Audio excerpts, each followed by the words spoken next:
بسم الله الرحمن الرحيم.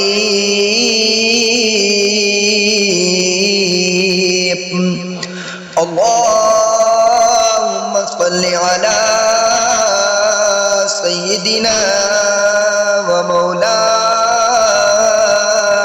محمد صاحب التاج والمعراج والبراق والعلم، دافع البلاء والوباء والقحط والمرض والألم.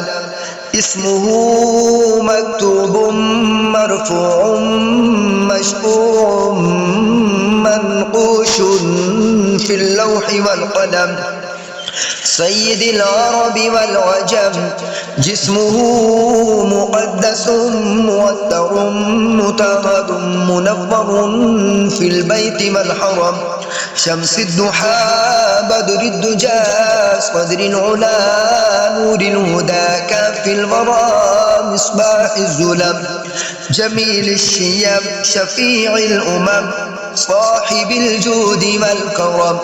والله عاصمه وجبريل خادمه والبراق مركبه والمعراج سفره وسدرة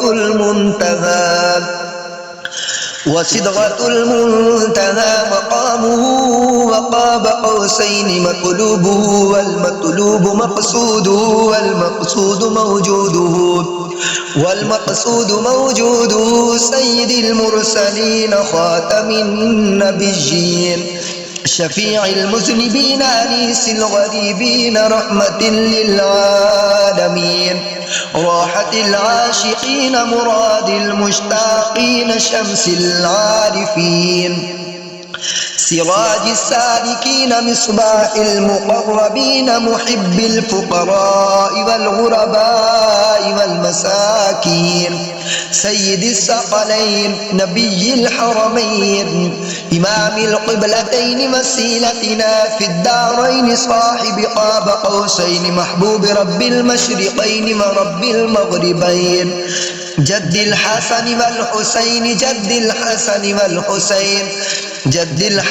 والحسين مولانا ومولى الثقلين أبي القاسم محمد بن عبد الله نور من نور الله.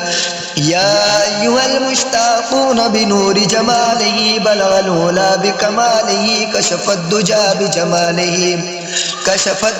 بجماله حسنت جميع خصاله. صلوا عليه وآله وأصحابه وسلموا تسليما كثيرا كثيرا كثيرا. آمنت بالله صدق الله العظيم.